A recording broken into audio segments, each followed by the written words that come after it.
Wow, that's just bad.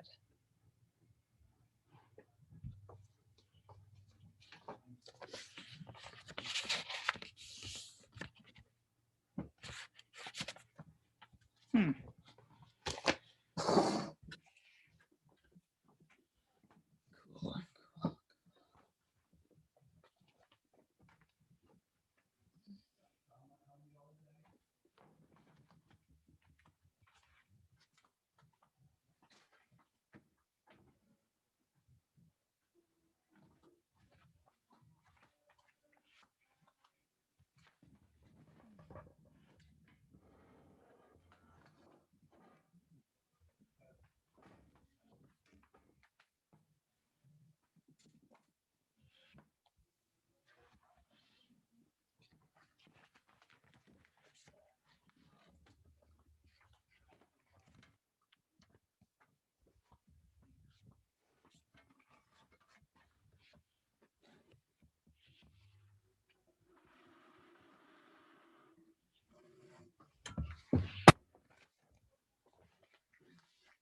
Okay. I have little light beams coming out of my house.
I can't do it downstairs.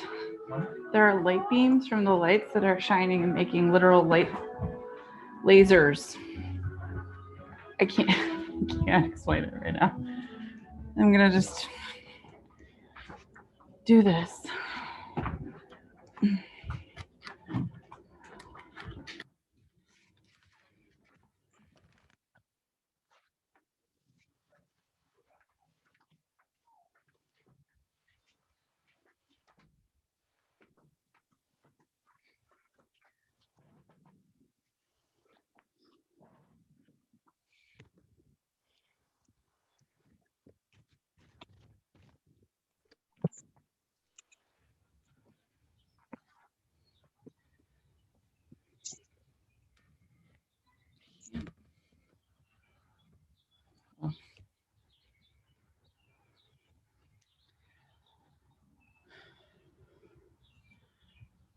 Hello, Alessandra.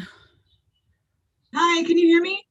I can. You sound a little far away. I know I have like lightning bolts going through my head with this shot, but I can't do any better at the moment. Hold on, love. I'm like right near my phone in a quiet room, so I'm sorry. Do I still sound far away? You don't sound bad now. Oh, good. How are you? I'm good. Hello. What a thrill to have you all. I'm so excited about this. Hey. Little joys, right? That we'll take out of the world. So Nina is some brand new student to Brown, right, this year? Yeah, I'm a first year and we have to stay during the summer because we have a really weird trimester system for COVID, but yeah, I'm excited to be here. Well, good. We'll just keep you working. No, she's working on, you might appreciate this, Alessandra. She's been doing a fake family planning clinic because our state has 12 fake family planning clinics that they mask as. What that was about. What? Like, I'm excited to hear about that. I'm Yeah, interested. it's like a shit show. It's like Yeah. it's just the like unlayering of like the evilness. And Wow. Wow. how are you feeling too, Alessandra? Yourself? I mean, I'm okay. I see I see my surgeon tomorrow, so I'm hoping I can get a date for my surgery so that I know. I get it somewhat, as much as one can, really. Yeah. But we're shooting for you. Anything we can do out here in the fan world, you have us. Thank you. You're welcome. Hi, Lydia. Hi, how are you? I'm good. How are you? Good. So, as far as teching this, I've not done the webinar Zoom. I've only done normal Zoom. So we're going to I practiced a little bit today, so it shouldn't be anything scary. So what I'll do is, oh, great, Jordan's here. We will put this up on the Facebook, but people may enter into it as a Zoom as well, which is fine. But because it's a webinar, they can't interact with us, which is probably better because all sorts of fun things have been happening recently. So hello, Jordan. Okay, and then hey everybody. Hi. Are you in Providence, by the way? This exact moment, no. I'm in Chicago. I'm in a hotel in Chicago. My apartment is not with a fancy stainless steel microwave. I was gonna say that is a nice setup you got there. I wish. Yeah. So Jordan, this is Lydia and Nina. They have both been writing an awesome report for the Woman Project on the 12 fake family planning clinics.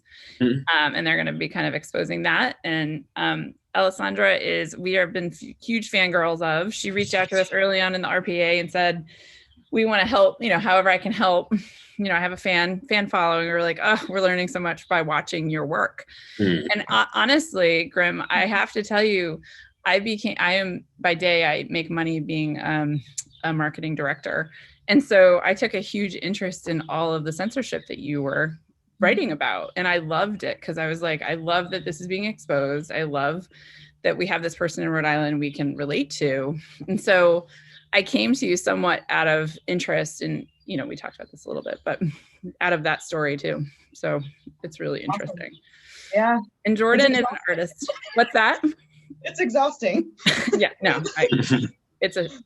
it's nonstop. I don't doubt. And then Jordan, I will tell you all, has been doing a ton of amazing things. I came upon him when I was wanting to get involved with New Urban Arts. And then I ended up becoming a part of starting the Woman Project. And so it wasn't really easy, but I started looking at who the board members were and I started taking an interest in the artists on the board. And so that was how I came upon your work originally, Jordan. I didn't know that. That's awesome. Rhode Island's a small little place. Yes, it is. So, all right. Well, we will, let me text Tiara just to make sure she's okay.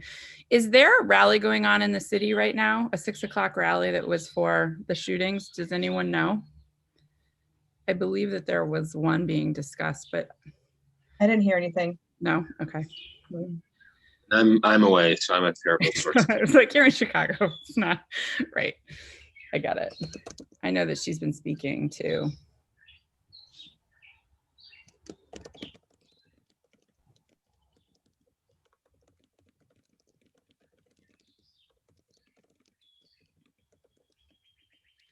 So I'll tell you all that this has really done well in more of the post-production. So we've had a lot more people that kind of get engaged as it's happening. Sorry, you're gonna have the birds with me. I've got an 8 and 11-year-old. Let's see, she said the Zoom link's not working. How do I deal with that? So for me, the link that you sent was a registration link. Okay. So if she hasn't registered, if she just types name and email, it gave me on the registration confirmation. It gave me this. Oh. So I confused it.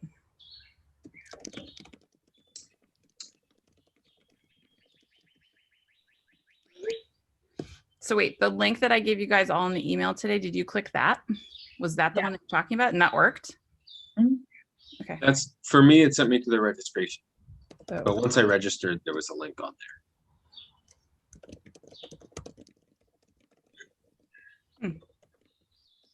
okay. Welcome to I'm so good on the not webinar side, but this is the webinar version. So I'm like, shit.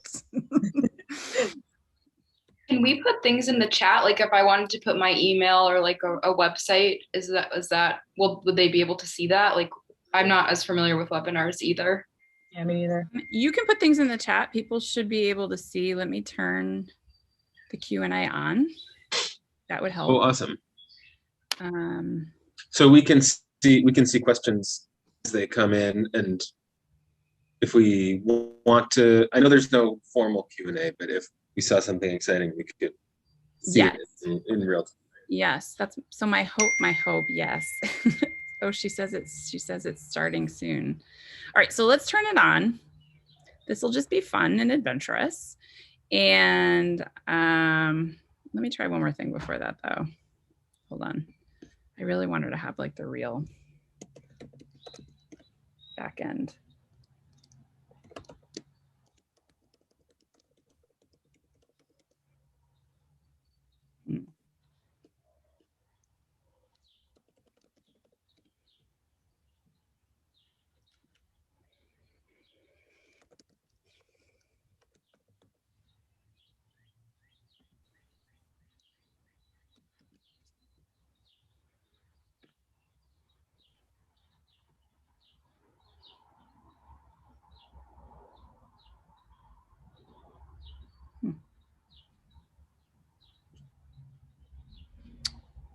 Let's just start.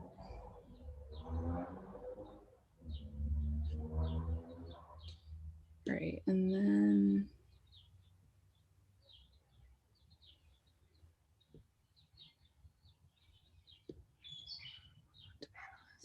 okay, so she should be moving in now. Hello, Senator. We got Hello. you. Excellent. Yes, I don't know. I was on the wrong side of things. I know. I was like, oh, I've not used the web version. I mean the webinar version. I've used the regular Zoom. This is the fancier version. Okay, I don't need to talk about that. They've all heard me say this 6 times. I'm a broken record. Okay, so we're gonna now amplify to the social media and we'll get started. Thrilled to have you all again. Thank you. This is a treat. And it's nice to hear about all the work you all are doing because it's fantastic.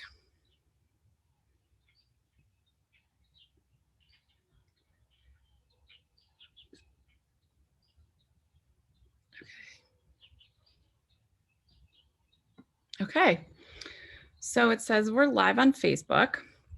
So I'd like to welcome everyone to The Well. This is our third version, and we are thrilled to have a range of folks speaking on just an awesome assortment of issues that are very current and now. I mean, I'll remind people the reason that we started the Well with the Woman project is we were wondering what 2021 would hold. And man, has it not let us down, although not in ways always we want. And so we've brought a range of folks to come and talk to us from different perspectives of the way things are happening in the state of Rhode Island and beyond. And so we're thrilled to have a range of voices. And my top left is Aslandra, I'm gonna hack it, Grimm. She is a model, she's a plus size sex worker. She is doing a lot with advocacy in social media. And so she's gonna be speaking to us on these issues. I have Nina and Lydia, which I wanna be fair to both of your last names. I'll let you introduce yourselves, who are specialists in research who are doing work on an awesome report that they're gonna talk to you about their research. And then finally, let me move this one for person. I don't know how to do that yet. Change world attending, there we go. And then we have Jordan Seabury, who is working with the US Arts and Culture, has a range of incredible pieces to his background that he's gonna share with us. And then we have Senator Tiara Mack, who is right now everywhere in terms of speaking on issues that we all need to be hearing about. So Jordan has asked to default himself to the end, the gentleman that he is. So why don't we be bold and go by alphabetical order? So that actually puts Nina and Lydia first. I'll let you both start and we will listen. We'll do it in this format though, so we'll all stay on screen. Absolutely. Thank you so much. Hi, everyone. Thank you so much for having us here today. My name is Nina Feinstein, and I'm a first-year undergraduate student at Brown. I'm interested in medical anthropology and gender studies, and I'm on the pre-med track, and my pronouns are she, her. Hi, my name is Lydia. I am a rising senior at Brown. I study history with an interest in gender history, and my pronouns are she, her. Together, we've worked since October of 2020 to research and expose crisis pregnancy centers across Rhode Island. We're excited to be presenting our findings to you all today. To get started, crisis pregnancy centers, or CPCs, also known as fake clinics, are defined as nonprofit organizations whose true purpose is to prevent pregnant individuals from seeking abortion services at legitimate family planning clinics. Frequently, CPCs will misinform pregnant people in order to delay or prevent them from seeking abortion services. Despite defining themselves as medical facilities, there are typically no medically licensed individuals who work there. They are also exempt from regulation and licensure often required by medical clinics because they're not certified and their services are also free. Oftentimes, anti-abortion ideology is prioritized over the health and well-being of pregnant individuals. In comparison, abortion clinics are required to meet extensive standards in regards to their equipment and staff, and they are also highly regulated by the government. Many CPCs offer services such as pregnancy testing, ultrasounds, and counseling. Sometimes they offer supplies such as diapers, baby clothes, housing, shelter referrals, and other free services, with the main goal of giving pregnant individuals what they need to prevent abortion. In Rhode Island, we've identified the existence of 11 CPCs, while in comparison, there are only 2 locations where someone can get an abortion. Many CPCs are concentrated in Providence, but they're found across the state. An important point when it comes to examining CPCs is the consideration of the deeply rooted role of racism in the anti-abortion movement. For instance, anti-abortion advocates have co-opted the language of anti-racist movements with rallying cries like quote unquote, Black preborn lives matter. Racism is closely tied with the proliferation of CPCs. CareNet, a national network of CPCs with a branch in Providence, launched an urban initiative in the early 2000s with the goal of turning quote unquote abortion in the Black community into history. It's clear that these clinics are rooted in racism. So what kind of services do these clinics actually provide? They offer a variety of services, including pregnancy tests, ultrasounds, material assistance, and counseling. In our research, we found that pregnancy tests are the most universally offered service in Rhode Island CPCs. Specifically, out of the 11 CPCs, we identified 5 of them provide pregnancy tests. In terms of material assistance, that looks different depending on the CPC, but just so you can get a sense, one CPC called Maternity Hope Chest provides new parents with materials like diapers, toiletries, clothing, and bassinets, all for free. And another thing that's we came across is their CPCs come in different forms beyond just a standard building center. So for example, in Rhode Island, there's the Ancora bus, which was funded and is run by Rhode Island Right to Life and a few other Catholic organizations. And that's actually a bus that's been outfitted with equipment to provide ultrasounds. And so the bus can go around and offer free ultrasounds with the idea that if a pregnant person views an ultrasound, it will influence them not to have an abortion. And this bus, like I said, travels around, and it will actually sometimes park outside of clinics that provide abortion and try and get people to come and use their services. In regards to providers and staff, the majority of CPCs do not list information regarding their staff on the websites, indicating the possibility that the staff are uncertified or unlicensed. Some of the websites state that they rely fully on volunteers, and a few mentioned a nurse or someone with like a master's degree of social work, but overall, not much is mentioned for the majority of them. The implications of having unlicensed professionals providing medical information and medical services include the possibility of misleading patients and providing exaggerated or false information, especially since the majority of these clinics advertise counseling services, which they may not be equipped to provide. And in terms of funding, CPCs fund their activities through a combination of fundraising, donation, and funds from the government. So just a few examples, the Little Flower Home in 2018, 36% of their revenue came from government funding. So that's a really substantial amount. And based on their 2017 990s, the center, Mother of Life Center, again, it's kind of same percentage, different numbers, but 36% of their revenue came from government funding. So that's, a really significant amount. And then just another thing, as we were reviewing 990 forms, it was interesting the discrepancies between how they portrayed themselves on these forms versus how they portray themselves in public. So, for example, the Mother of Life Center files their 990 under the name Problem Pregnancy of Providence, but they operate under Mother of Life Center. So, those have different names, have different connotations. Yeah.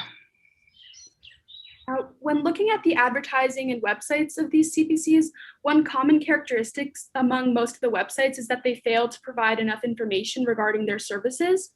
With vague phrases and difficult to navigate and outdated website formatting, it's easily possible to get confused and struggle to find the correct information. For instance, the Harmony Women's Care Center, which is associated with the national network CareNet, states, "Pregnant and considering abortion, Harmony is your first step" on its homepage. However, in significantly smaller italicized text at the bottom of the page, it states, "In keeping with our nonprofit pro-woman mission, Harmony Women's Care Center does not provide nor refer for abortion services." Many of these CPCs are not transparent about the fact that they do not provide or refer for abortion services, possibly misleading the individuals seeking such care.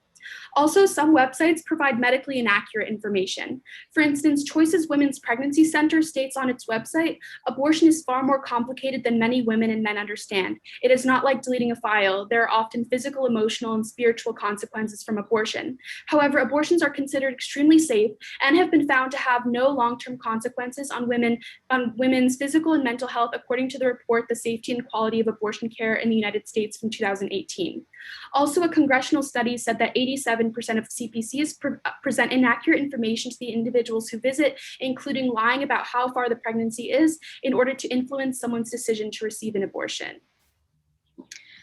So some trends in our research, which we saw, a lot of these CPCs have religious connections.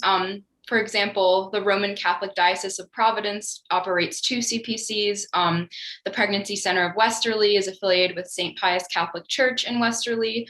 So a lot of interaction between the two. Another thing is that some of these CPCs have national network connections. So for example, CareNet and Bethany Christian Services, these are national organizations that have centers all over the country, but they have centers in Rhode Island. So they're structured a little bit differently. And then finally, one of the most harmful aspects of CPCs is the way that they can delay someone's abortion. They often seek to delay a pregnant person's access to abortion services. So, for example, on Harmony Care Center's website, the center advises that pregnant people ask themselves, "Is my pregnancy potentially viable?" And they add that statistically, 1 in 5 early pregnancies end on their own before 7 weeks. So by implying that someone should just wait and see if they miscarry and before considering an abortion, that delay and the other things that they do to delay someone from accessing an abortion can lead to the abortion being more expensive or potentially more legally or medically complicated. So, even if they don't stop someone from having an abortion, that delay can be really harmful as well.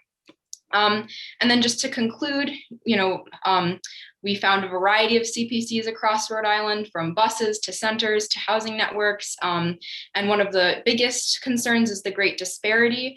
As we said at the beginning, there are only 2 centers in Rhode Island that provide abortion, where there are 11 CPCs. And we believe that legislation and action is necessary because, people have a right to have access to licensed professionals who will not advise them with a hidden agenda. If you're looking to do more, one great site is exposefakeclinics.com. They have a lot of wonderful resources on action steps you can take, including one thing I think is especially cool is writing Google and Yelp reviews for these clinics. They have templates on what you can say, but just kind of exposing them for what they are, so that when someone is searching them, as Nina talked about, the websites are very misleading. So seeing a Google or Yelp review kind of showing what you might actually experience there is really helpful. So again, that's all available at exposedfateclinics.com. For more information, our report is forthcoming through the Women Project, so keep an eye out for that. And if you have any questions, feel free to reach out to us. My email is my first name, Lydia_last name, DeFusto @brown.edu. So you can hopefully see on my name on the little Zoom square, but that's Lydia_DeFusto @brown.edu. We'd be happy to answer any questions you have. And thank you so much for listening. Thank you so much for being here and doing the work, y'all. It's really great. So Alessandra, we'll go to you. It's kind of an interesting pivot. I like it a lot. There's a lot of synchronicity here in this group. Absolutely. All right. Hi, everybody. I'm Alessandra Grima. I'm a model, a sex worker. I'm a comedian and a tarot reader. So this will be a great ride. Awesome. Today I'm going to be talking about fat phobia on social media and how that affects me directly and affects my livelihood as a model and an online sex worker. It's not rocket science that being on social media is what creates income for any business, never mind an image-driven industry. Okay. So without a social presence, I cannot pay bills. That's how black and white this is. That's how cut and dry that is. I've been deleted without warning on Instagram and TikTok twice each, literally for existing just in a fat body. I don't even show sex work on social media. I actually just recently got deleted. So I have 50,000 followers on Instagram. They reinstated me yesterday. We'll see how that goes. But the kind of content that gets taken down for me is me in a swimsuit, me in lingerie or a bra, me dancing. I mean, these are just normal things, right? And I need to have social media for traffic. That's why I have to be here. That's why I need my social presence. And when it is deleted, the message I get is this is sexual activity. So me lying on a beach is pornographic. That's literally what the message says when it pops up. Meanwhile, there are thin nude bodies all over the internet. It's all over Instagram. It's on TikTok. They're in their thongs. They're dancing. They're doing this. They're verified, with the little blue check marks, and they get to exist in this space. Okay. Even thin sex workers get to exist in this space. I mean, they openly advertise, which I cannot do. And they get to be there, and I don't. So I don't break any guidelines. I get deleted. So you can understand where I've come to the conclusion of fat phobia on social media. Okay. So some people kind of ask me, well, why are you being targeted? Don't you just think it's haters reporting you? Okay.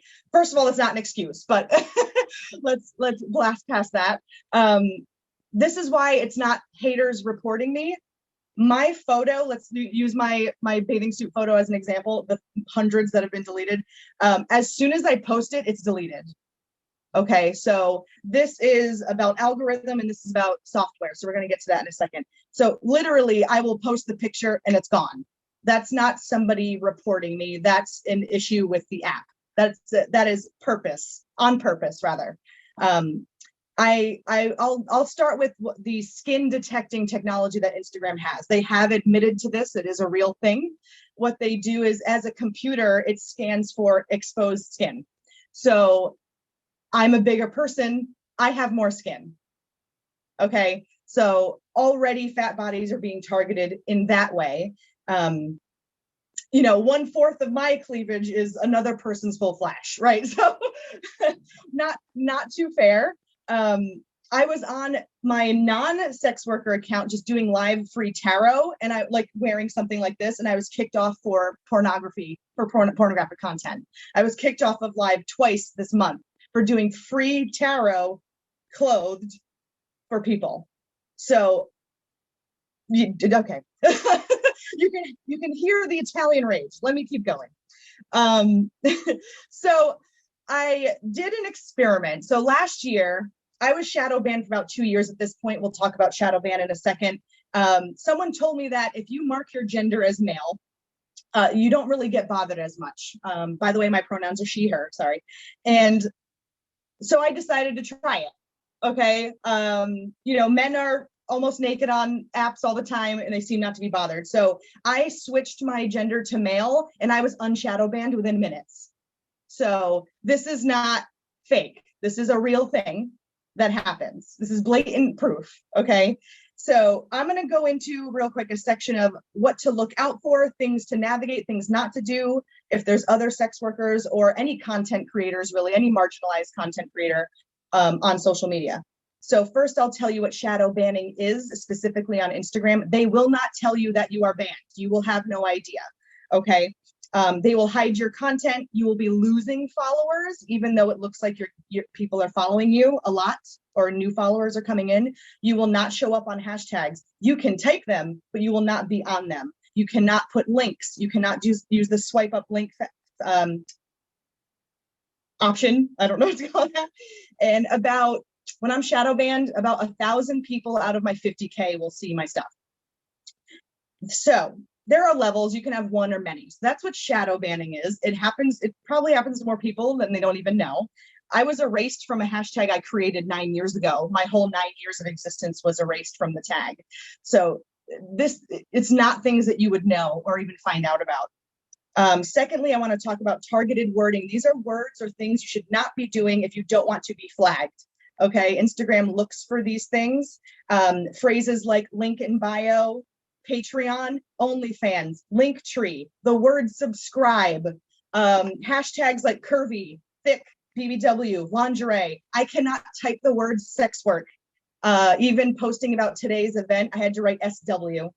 Okay, these are things I cannot, this is literal censorship. I cannot say any of these things. If I typed sex work on my post today, it would be deleted. I guarantee it. So let's see. Some things that you can use if you are like, I want to post this art or this modeling photo, I want to post it. I don't know if it's going to be flagged. You can use something called Cloud Vision API image analysis. You can Google it, image analysis, it'll come up. You can put your post in there and as a computer, it'll tell you what a computer sees. How racy is it? Is it adult? Are there body parts? You can literally have your photo analyzed before posting. So you can kind of see it through an Instagram or TikTok lens. I also suggest getting a VPN. It hides your IP address. For someone who's had an IG for 9 years that has been deleted multiple times, they know my phone. Okay, I'm going to be way more targeted than someone else just starting an Instagram. Hiding my VPN has literally unbanned me before. Okay, so there's a lot of, I'm an old millennial. I had to learn a lot of things. Okay. So I got a few more minutes. So I just want to talk about TikTok real quick. I started switching over to there because Instagram was obviously silencing me. My TikTok is mostly my comedy. It is not my sex work place. I've been deleted twice. Okay. I did a funny video about being a big girl, funny belly, yeah, ha, deleted. I did a video of me in a bathing suit. I got deleted. I'm on my third account. Okay. So all of these trends, like, oh, you in the shower trend or Hanes underwear trend, I don't get to do those. Okay. I don't get to participate in social media. I don't get to have fun. Okay. I can't advertise. I can't promote, nothing. Okay. And this is very real. Okay. I'm saying okay a lot because your girl's fed up, but so, and it doesn't just affect fat people. Again, this is any marginalized group. Sex workers, fat people, brown, black, POC, LGBTQIA, disabled, etc. It's not just me. I'm just speaking from my existence specifically. Yes, Twitter is sex worker safe. It's also not an image-based app. Okay, we are dealing with image. Okay, sex work aside, my identity online is to empower big bodies, and social media has made it very clear that they don't want me there. Okay. And I can't run a business with it. I can't promote. I can't advertise. I'm literally not allowed to succeed. I can't even get verified because there's a link in my bio to other social media. That's a requirement. You cannot have that. Okay. They want you on the app to stay on the app and follow the rules. And it's very big brother. Okay. Very big brother. But before I wrap up, I just want to say, like, I'm still here. I'm not going anywhere. We aren't going anywhere. You can't get rid of this many people. I will make 1,000 accounts. I don't care. You can't erase me. I'm loud. I'm not going to allow it.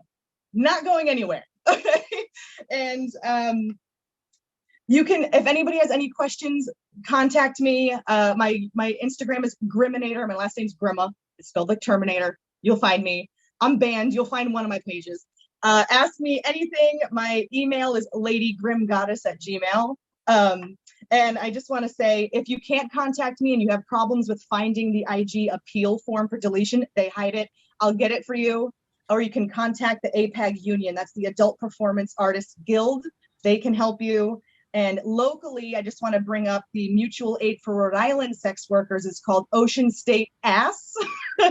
And it's right now 100% of their proceeds are going to local sex workers, especially affected by COVID restrictions. Because I hope what you learned today is that taking an in-person business and trying to put it online is not working.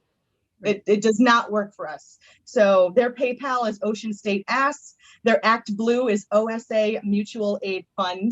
And thank you, everybody, for listening. Thank you so much. And I'm so sorry for all of the challenges you've had. Another local organization that we've worked with pretty closely is CoyoteRhodeIsland.org, and they're doing a lot of work for legislation modifications or changes in hopes to make things better as well from the policy side. Thank you so much. Okay, so Senator Mack, thank you for being here with us today. You just recently came off a speaking event a couple days ago in Washington Park, and you've done a lot. So we'd love to hear about this bill that you have recently been speaking about, and perhaps a little summary on your speech that you gave. Yes. So, I am sponsoring the repeal of the Law Enforcement Officers Bill of Rights in Rhode Island. We are one of 15 states that has a Law Enforcement Officers Bill of Rights. We're the only New England state. We're the only northern state. We keep company with states like Mississippi, Alabama, California, Iowa, that have the Law Enforcement Officer Bill of Rights. And this is something that prevents police accountability. A lot of folks, when they hear folks talk about repealing the Law Enforcement Officer Bill of Rights in Rhode Island, they think it is akin to taking away rights that are inherently deserved of these workers. That is not the case. Massachusetts does not have a Law Enforcement Officer Bill of Rights. Connecticut does not have a Law Enforcement Officer Bill of Rights. In fact, it is one of the few things that keeps Rhode Island citizens from holding our police accountable for their actions. Just recently, as last summer, there was a young person who was helping a friend jump their car in the middle of the night, and long story short, was assaulted by police officers. And it is almost impossible for citizens and people to hold these systems accountable because there are very strict rules when it comes to holding these folks accountable to internal issues and investigations. They are evaluated by a jury or by a panel of their peers. It is very hard to get any information about police misconduct public to the communities. We are, again, one of the only states in the country with these bills, and it's even more unnecessary in a place like Rhode Island, where we have really, really strong police unions and really strong union contracts and protections for these folks. So this is an added layer and an extra impediment to making sure that someone in a government system can be held accountable for their actions. And this is one of the few things that we can do also to honor the people who were marching all last year asking for police accountability. One of the few ways that we can show that the lives of Black and Brown people matter and that reproductive justice is not just about reproductive health rights is to interrogate the systems of policing that prevent accountability and to listen to what the communities want. Just in Providence, the African American Ambassadors Group, that is a group that started at the beginning of this pandemic through the mayor's office in Providence, voted unanimously to support a Leah Bohr repeal. And there are several other organizations all across the state. It is not just a Providence issue. Some of the stories we hear about misconduct and about abuses of the Law Enforcement Officers Bill of Rights do happen in Providence, but this is a statewide issue. This is an issue that is impacting all Rhode Islanders of all walks of life. And we need to do our best to not lose the moment, especially at the tail end or beginning, middle of a years-long conversation about what are we really going to do to reckon with racism in America and systemic violence and prejudice against Black and Brown individuals. And one of the ways that we can do that is by lifting some of the protections from systems that are inherently violent towards Black and Brown communities. So one of the things that we are doing as part of that effort is talking with our legislators. A lot of folks are really afraid of change, and a lot of fear comes when people talk about repealing things. The biggest question I got in the committee hearing was, well, what will replace it? And that's a really hard question for some people who don't understand that this is an addition on top. This is an unnecessary addition on top of protections that is not needed. Again, being one of 15 states that has these, we're the minority of states in this country that has these protections that no other department in our general area has. So there's no precedent, one, to have them, and there is even more precedent and reason to eliminate these extra barriers to accountability. So reaching out to your elected officials, especially if you live in one of the key districts with members of our Senate Judiciary Committee, our Senate Judiciary Committee and House Judiciary Committee. Those are folks that need to have phone calls from people who live in their area to let them know that it's not just the folks in Providence who were marching all last summer asking for ways that we can be held accountable, but it is Rhode Islanders from Woonsocket to Westerly who are invested in making sure that we repeal any law that is unfair and unjust. And there's also email templates, there's phone banking, and just this week we have a few folks who are writing some postcards in some key districts.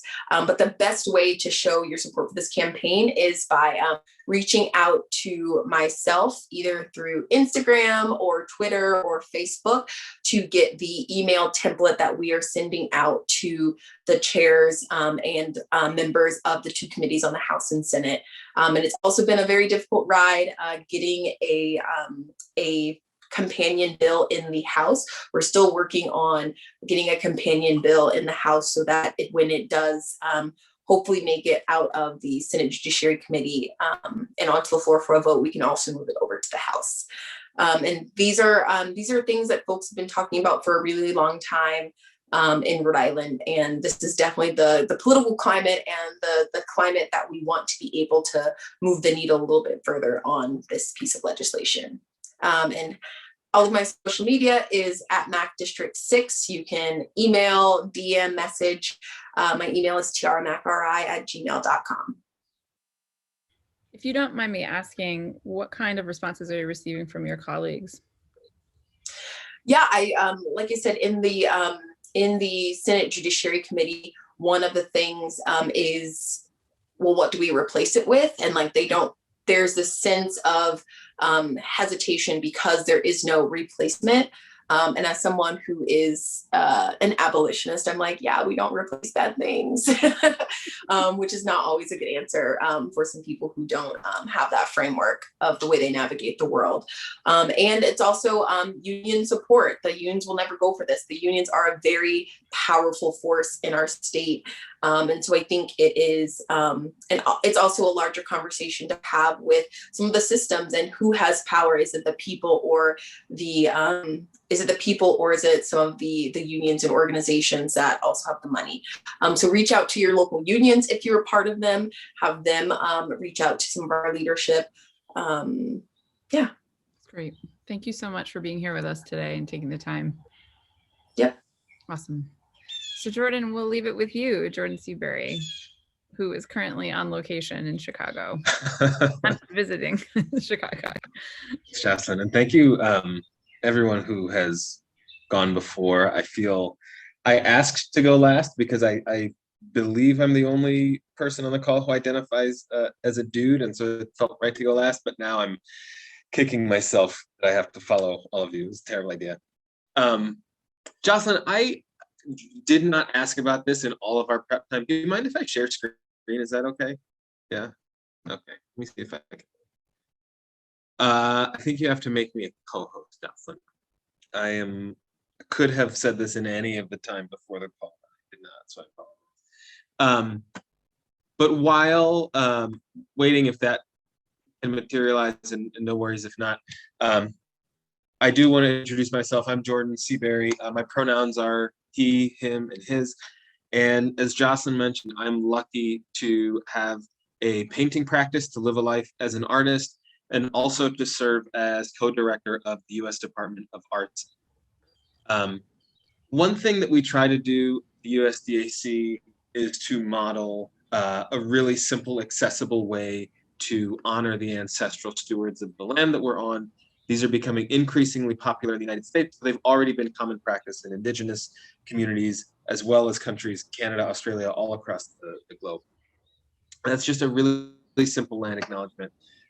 My ask of you, as a bit of a spoiler to the end, is we are calling on every individual, organization, house of worship, business to open any public gathering with a land acknowledgement. And so I am going to, just as an ally, as a non-Indigenous ally, model a really quick, simple one. And I'll ask that at your next gathering that you do the same as you're comfortable. So I am sitting right now on the ancestral lands of the Potawatomi in what is temporarily called Chicago, Illinois, although the place I call home is Providence, Rhode Island, which is the ancestral lands of the Wampanoag and the Narragansett. It's my responsibility to pay respect to their elders, both past and present, and I am asking all of us on the call and those in the audience to just take a moment to consider the legacies of displacement, of migration, of violence and settlement that have brought us here today and that those communities all have in common. And again, we are asking for every organization to follow suit and to open every public gathering with an acknowledgement. It's something that we encourage non-Indigenous allies to model. It is small. It is very much a first step, but it's a powerful first step for the right relationship. There are a lot of really, I think, valuable and rightful criticisms of land acknowledgements as only being first steps. But what I've heard over my time at the USDAC in this national organizing space, particularly from Indigenous women, is that it is on us to begin to, like Senator Mack was saying, you know, so much of our discourse on the left in particular is about dismantling. And I'm hearing really overwhelmingly in this last year in particular that we need to really be able to articulate a vision for and articulate a way to be in right relationship. And I think this type of acknowledgement is the first step toward that.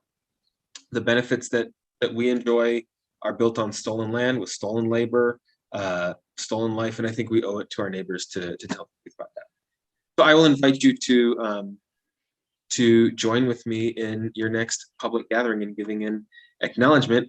And Jocelyn, I think I saw a little thing that says I'm safe to share screen. Is that correct? Mm-hmm. Okay, I'm going to give it a quick. I'm going to fly through. Oh, I didn't mean to like share. I'm looking like a real noob. Okay, can you see that? Mm-hmm. Okay. So in addition to starting the land acknowledgement, I always start, when I'm talking about my own story, I always start a few generations before me. This is a tiny piece of land in a town called Sugar Lock, Mississippi, where my grandfather was born and raised and chased out by a group called the Ku Klux Klan. About 10 paces across the dirt road from here, where I was standing when I took this photo, you can see the beginnings of an endless cotton field, where his parents and grandparents and great-grandparents worked first as slaves and then as sharecroppers. And the reason I include that is that in some places in the world, you can physically see history unfolding. And I think to be able to name those things, to be able to acknowledge those things, is hugely important for building a powerful movement. So for me personally, I am an artist. I came out to Providence to go to art school. As soon as I got there, I was completely miserable and hated it, and dropped out and did end up finishing. But I got really involved. I fell headfirst in grassroots organizing here in Providence, first with an organization called DARE, where I got really involved with their criminal justice reform work and eventually took on a position as the staff organizer there. But it started just as being like a flyer guy, because this is over a decade ago when there was no Canva and no Instagram and no way to make cool flyers. Not that this flyer is cool. I think most of the flyers I made at that time were really ugly, but there was no way to make flyers at all, beautiful or otherwise. And that was my sort of act of service that propelled me into that work. And it led to me really falling in love with it. You can see tiny, like baby-faced, very slender Jordan over a decade ago at my first rally at the State House. And the reason I include this photo is because I have worked, I've spent my career trying to figure out why the left in particular is so bad at talking about interpersonal violence, why we are so good at talking about state violence. Like when a state agent harms somebody, the left is able to articulate it perfectly and mobilize around it. And when it comes to gang violence, sexual violence, relationship violence, interpersonal violence, I have always found the left to just come up really short. And it really does a disservice to, I think, communities that are wrestling with violence and wrestling with paradoxes of policing in really complicated ways, where the same person is able to rail against an officer for knocking their loved one's head in, and then in the same breath call for increased patrols on their block because they are feeling under pressure from gangs or other groups. And that paradox that in particular low-income communities of color are able to hold is something that I don't think as organizers we have really, I'll speak for myself, have ever really done a good job of being able to hold and honor and push. So I'll talk about a few really quick projects I'll fly through. First way I tried to figure this out after working as an organizer was through this painting project, where I worked with the families of every homicide victim from the previous year, went to their home, sat on the couch, got to know who the person was, but more importantly, tried to figure out what type of void that person's absence in the community. I paint a picture of the person who was killed, and the family owns that painting. It's theirs to do with what they want. And then these larger scale paintings on the left-hand side are trying to collage in more elements of, police reports, media coverage, photos I take inside the home, try and talk about a more robust story to try to balance out these narratives that affording the same amount of care to a young, totally innocent person who was killed at a cookout in a drive-by shooting, right alongside someone who the police labeled a gang member. The community may have said, oh, he knew what he was into, he had it coming. Try to equalize those narratives out in such a way where we are able to break down these ideas of who is innocent and who is literally deserving of violence from the state. Or I'm actually going to skip over these for the sake of time. But these are photos of folks in that small town in Mississippi. I found it. My grandfather fled and passed away. Nobody else had ever been down there. I figured out where it was on a map and went down and met everybody and fed some goats and spent some time in a jail turned library. Hanging doors are still.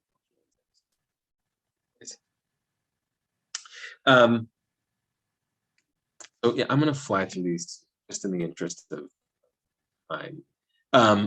For me, one of the reasons that I have grown now into cultural organizing, working as co-director of Youth Arts and Culture, is because I have found my own failures in both legislative organizing as a grassroots organizer, policy work, doing lobbying at the state level and the federal level around specific pieces of criminal justice reform legislation.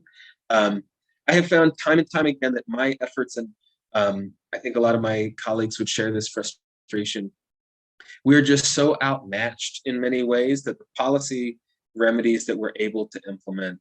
And the box, for example, was one of the first big bills I ever worked on to remove the question on job applications asking if it's a felony. I'm going to stop screen sharing so that I can see the clock. I want to make sure that I'm not hogging in too much time.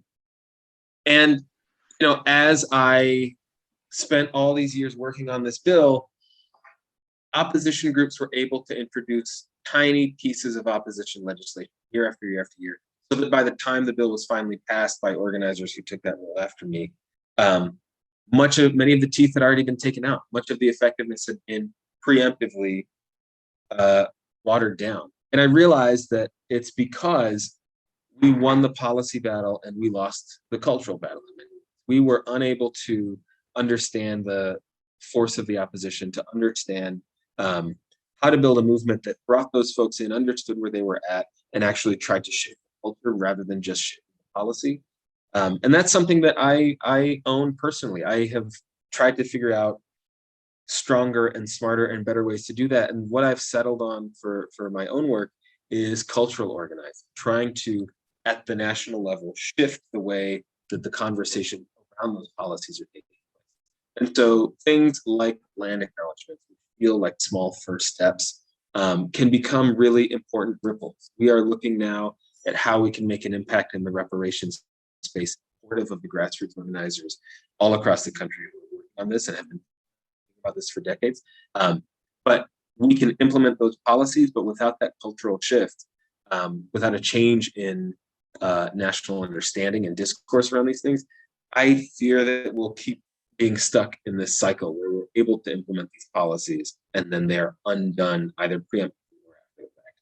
And so my ask of folks watching, firstly, build in that land acknowledgement to your next gathering. You can check out, we have a toolkit, tons of resources. If you're feeling nervous or uncomfortable about it, usdac.us/native land, tons of stuff that you can check out there.